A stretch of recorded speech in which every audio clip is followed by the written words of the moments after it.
reprenons notre entretien et on s'était arrêté à l'augmentation du montant de Zakat al-Fitr proposé par un autre conseil.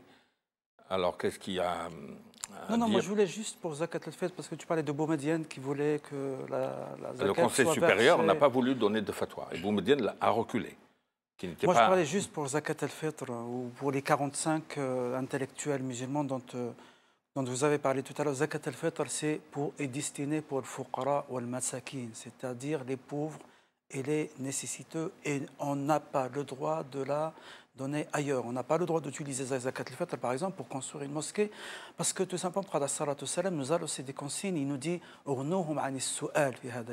évitez-leur la mendicité. Il ne faut pas que pendant Salat al-Eid, pendant la fête de l'Eid, il ne faut pas qu'on trouve des musulmans qui soient obligés de mendier, de faire la manche pour qu'ils puissent manger, pour qu'ils puissent boire, pour qu'ils puissent sourire. Nous sommes appelés en tant que musulmans à construire le sourire des enfants pendant ce jour. Donc elle est destinée exclusivement aux pauvres et aux nécessiteux.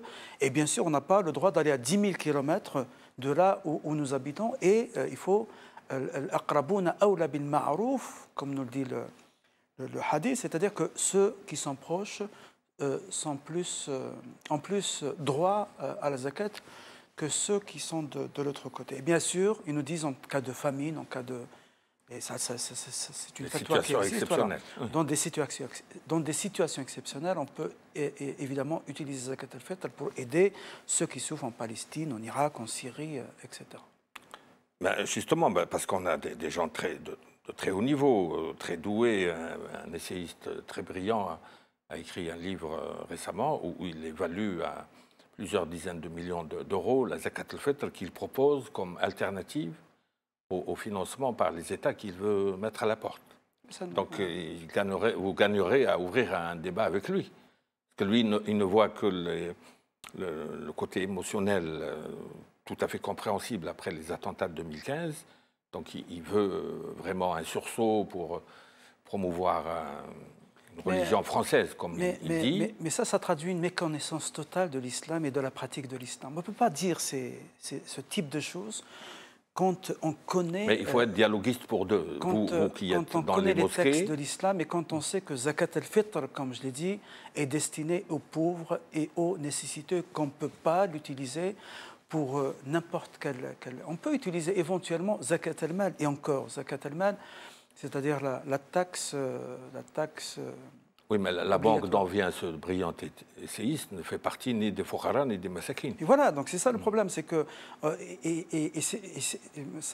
ça va dans le sens de ce que j'ai dit tout à l'heure. Il faut absolument que la structuration, la restructuration, comme l'a proposé d'ailleurs le président de la République, parce que le président Macron, c'était le mois de janvier, je crois, a annoncé qu'on allait restructurer l'islam, qu'il avait des propositions et qu'il y avait des personnes autour de lui qu'il consultait et qu'il allait annoncer bientôt. Donc c'est pour le mois de juin. 3 ou 4 personnes dont on a cité le nom ne font pas l'unanimité. Voilà, c'est ça le problème. Que l'on puisse dire.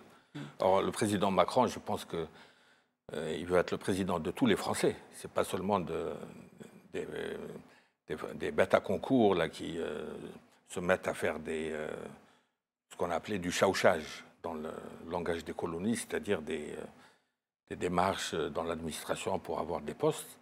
Et puis c'est aggravé par le fait que le seul imam qui voit au chapitre des médias, c'est l'imam Chalroumi. Je ne connais pas un deuxième imam qui était invité à la télévision.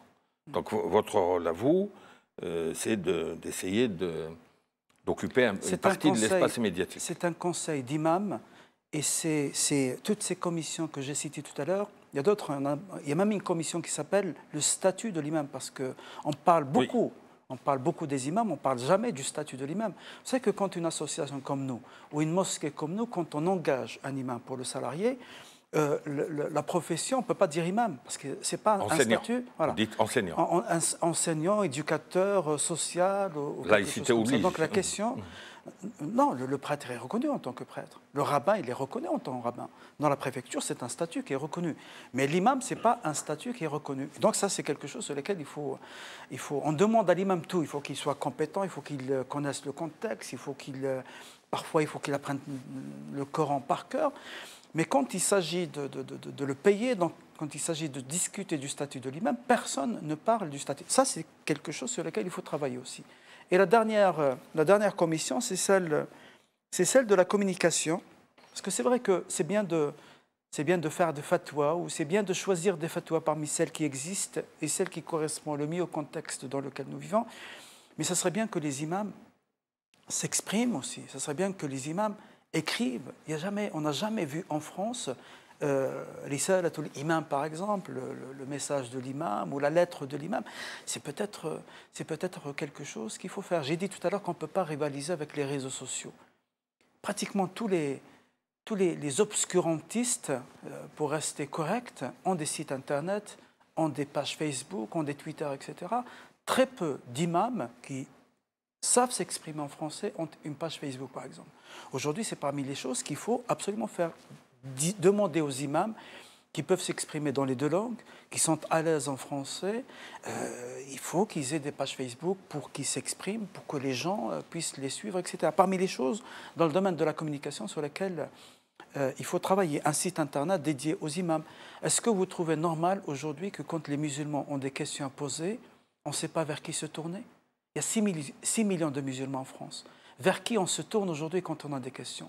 On se tourne vers les télémuftis, c'est-à-dire ceux qui sont de l'autre côté de la planète, qui ne connaissent pas la situation, et on leur pose des questions. Et les fatawa al-hawa, c'est des émissions qui pullulent dans les satellites. Les cyberfatwas, c'est-à-dire qu'on peut poser des questions sur le site internet, il y a des banques de fatwas, il y a des sites internet dans lesquels il y a jusqu'à 700 000 fatwas. Qui les a mis en place? De qui elles parviennent? On ne sait jamais. Parfois même, c'est des fatwas mécaniques, c'est-à-dire que c'est des robots qui écrivent cette fatwa. Et il m'est arrivé souvent que quand je m'exprime, il y a des questions automatiques qui se posent. Je suis en train de parler de spiritualité, et la question qu'on me pose, est-ce que le fait de raser la barbe, est-ce que c'est halal ou c'est haram? Ça, c'est des fatwas mécaniques, en fait. C'est des robots qui est juste pour détourner les musulmans de l'essentiel. Ça, c'est des questions de fond sur lesquelles il faut absolument qu'on discute. Et pour parler de toutes ces choses-là, il faut absolument maîtriser les textes. Et je reviens à ce que vous avez dit tout à l'heure, c'est bien de consulter des universitaires, c'est bien de consulter des philosophes, c'est bien de consulter des intellectuels, mais ceux qu'il faut d'abord consulter pour mettre en place une véritable représentation ou représentativité de l'islam de France, c'est ceux qui ont cette double compétence, comme je l'ai dit tout à l'heure, la compétence des textes et la compétence du contexte. Il faut que les gens en question connaissent le Coran, et je dirais même plus loin, il faut qu'ils sachent s'exprimer en arabe, parce qu'il faut les textes les lire dans leurs sources. C'est pas le Coran... Je peux lire le Coran en français, il n'y a pas de problème, en anglais, en turc, en allemand s'il le faut. Mais si je dois m'exprimer sur le Coran, il faut que je connaisse la langue arabe. Je ne dis pas qu'il faut la pratiquer, la parler, mais au moins la comprendre pour pouvoir comprendre les textes dans leur source. Donc il faut absolument qu'il y ait cette compétence des textes et la compétence du contexte, c'est-à-dire la réalité sociale, économique et politique dans laquelle vivent les musulmans de France. Et c'est en ce sens que, encore une fois, l'imam doit être mis au centre de cette représentation. Ce n'est pas lui qui va discuter avec les politiques. Ce n'est pas lui qui va discuter avec l'administration. Ce n'est pas lui qui sera invité par le président de la République, et encore, pourquoi pas. Mais il faut qu'il soit mis au centre de cette représentation, ou cette instance représentative de l'islam de France. Mais toute cette carence a une origine maintenant évidente. C'est qu'il n'y a pas d'espace d'expression intellectuelle et scientifique de l'islam où on puisse réfléchir à tête reposée sur toutes ces questions et ne pas se contenter des réactions épidermiques à la pression médiatique. Et or, tous les intellectuels, les islamologues, intellectuels musulmans, depuis que l'organisation de l'islam est à l'ordre du jour, à chaque fois qu'on les consulte, ils veulent que l'on commence par le commencement, c'est-à-dire avoir un établissement d'enseignement et de recherche de l'islam. Ça a commencé depuis la commission Dominati, qui a exactement 40 ans. Donc, même au ministère de l'Intérieur, ils ne savent pas qu'elle a existé parce qu'elle dépendait du ministère des Rapatriés. Ses archives sont ailleurs. Alors, c'est une des commissions qui a le mieux travaillé et qui voulait un institut. Ensuite, on a consulté Jacques Berck. Jacques Berck a dit à Jox, gardez-vous de représenter l'islam, contentez-vous de le symboliser. Mais il faut ouvrir de manière prioritaire un institut Averroès sur la montagne de Sainte-Geneviève. Parce que Berck, il connaissait quand même ces affaires-là depuis son père. Traducteur du corps. Une instance qui se veut représentative ne peut devenir une autorité religieuse que si elle a un bagage intellectuel et théologique. Et ça ne peut venir que des... Or, ça a été Arkoun, Merad, Turquie, il y a peut-être une dizaine de propositions qui ont été négligées, pour ne pas dire sabotées. Or, depuis les attentats, et depuis qu'il y a des examens de conscience, comme le livre de Didier Lesky, Misère de l'islam de France, où il commence par Misère de l'exception française. Il commence par critiquer l'administration à laquelle il a appartenu, et puis les autres musulmans. Les musulmans sont en retard en matière d'examen de conscience, pour faire les bilans amers, certes, mais ça peut être utile si on tire la leçon de 40 ans d'échecs à répétition. Et il faut commencer par... les imams sont très qualifiés, mais s'ils ne sont pas unis, s'ils ne font pas des stages de recyclage pour actualiser leurs connaissances, ils sont voués à être atomisés. C'est très très juste et je pense que si on veut réussir une véritable structure ou instance représentative de l'islam en France ou l'islam de France, on utilise quand vous voulez. Moi, je pense les musulmans sont de France, l'islam, il est de partout. Voilà, voilà, on va dire surtout l'islam avec I minuscule. Moi, je pense qu'il y a trois conditions, trois exigences importantes. La première, une triple indépendance. Il y a l'indépendance politique. Il faut que le musulman de France s'exprime en tant que musulman de France. Moi, je suis algérien, mes parents sont algériens, je suis fier de mon pays d'origine. Et je défendrai mon pays d'origine jusqu'au bout. Mais ici, je m'exprime en tant que Français de confession musulmane, comme les autres s'expriment en tant que Français de confession catholique, de confession juive, etc. Il faut absolument qu'on soit indépendant politiquement. Quand je dis indépendant politiquement de nos pays d'origine et indépendant politiquement, d'ici, l'islam n'est ni de droite ni de gauche. Et l'islam... les responsables musulmans, en tant qu'imam, en tant que représentant musulman, dans ma commune, dans ma ville, je travaillerai avec celui que le peuple a choisi et je n'ai pas à m'immiscer dans le domaine politique. Indépendance politique, c'est très important. Indépendance financière aussi. Indépendance financière parce que, vous savez que, voilà, on ne va pas rentrer dans les détails dans ce domaine-là, mais je pense que les musulmans de France ou les musulmans en France ont la possibilité d'être indépendant financièrement. Vous avez parlé tout à l'heure de zakat al-fitr ou zakat al-mal que l'on ne peut pas utiliser pour l'organisation de l'islam. Ça, c'est pour les pauvres et les nécessiteux. Même si pour zakat al-mal, encore une fois, il y a des fatwas qui autorisent dans les pays non musulmans à utiliser zakat al-mal pour la construction de mosquées. La raison est simple, c'est que dans les pays arabes, c'est l'État qui s'occupe de la construction des mosquées. En Europe, en Occident, ce n'est pas l'État qui s'occupe. L'État ne peut pas. La laïcité ne peut permettre. L'État n'a pas le droit. Il peut faciliter. Voilà, faciliter.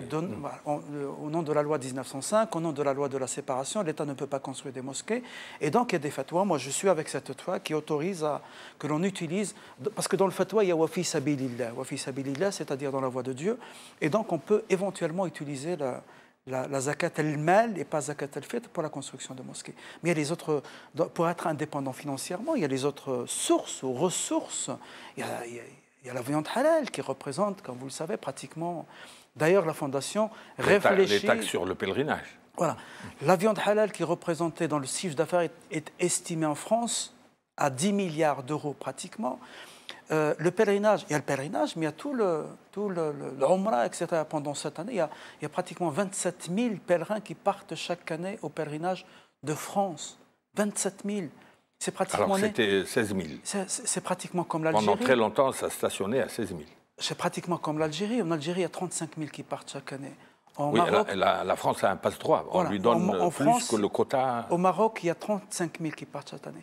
Il y a 3 fois plus de pèlerins qui partent de France que ceux qui partent de Tunisie, par exemple. Il y a 11 000 pèlerins qui partent de Tunisie. La raison, elle est connue, parce qu'il y a un quota pour les pays musulmans, il n'y a pas encore un quota pour la France. Mais le chiffre d'affaires du pèlerinage est estimé aujourd'hui à 500 millions d'euros.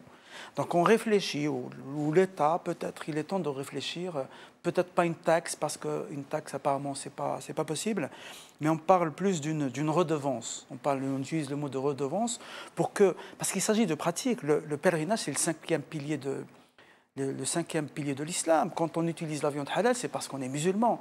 Donc ça concerne la pratique de l'islam, et peut-être que ces gens-là, je ne parle pas des mosquées ou des boucheries, je parle des industriels. Parce que les mosquées, comme la mosquée de Paris ou la mosquée de Lyon... Mais là aussi, si on veut titiller les organisateurs de l'islam depuis 20 ans, ils ont décidé de ne pas réguler le marché de la viande halal pour affecter une partie de ses recettes au financement du culte. Parce qu'ils ne le pouvaient pas, tout simplement. Il faut que l'État... Ils ne voulaient pas. Ou ils ne pouvaient pas aussi, parce que la taxe n'a jamais... apparemment, aujourd'hui, on ne peut pas parler de taxer ces industriels, encore une fois, ce n'est pas des mosquées. Les mosquées, ce que prennent des mosquées, c'est des miettes par rapport aux milliards d'euros dont bénéficient les grands industriels en ce qui concerne la viande halal et les 70 agences de voyage qui organisent en France, qui sont reconnues par l'Arabie Saoudite et qui organisent le pèlerinage et qui organisent les umrah, les petits pèlerinages. Et la troisième exigence, c'est l'indépendance intellectuelle. C'est ça sur laquelle vous insistez beaucoup. Indépendance intellectuelle, il faut absolument qu'on ait des intellectuels musulmans qui soient habités par l'islam. Nous avons une élite remarquable, mais qui est dispersée. Voilà, qui soient habités par Dieu, qui soient de véritables musulmans. Et qui le disent, parce que des intellectuels qui veulent avoir, parmi les personnes que vous avez citées tout à l'heure, et ce que dit d'ailleurs le livre que vous avez cité, celui de M. Leski, comment on veut être à la tête d'une structure musulmane sans être pratiquant et sans être musulman parfois. On est de culture musulmane, mais on est pratiquant. On parle on parle du culte musulman, on parle de la pratique musulmane, on parle de personnes qui fréquentent les mosquées, qui savent les problèmes que l'on retrouve dans les mosquées. Comment on peut être à la tête d'une structure? On ne sait même pas ce qui se passe dans une mosquée. On ne sait même pas. Le problème, l'immense majorité des problèmes aujourd'hui, des mosquées, ils n'ont même pas de quoi payer un imam. Les imams qui sont payés et qui ont un salaire, ça ne représente pas 60% des imams en France aujourd'hui. Ils ont des problèmes d'électricité, ils ont des problèmes de local, etc.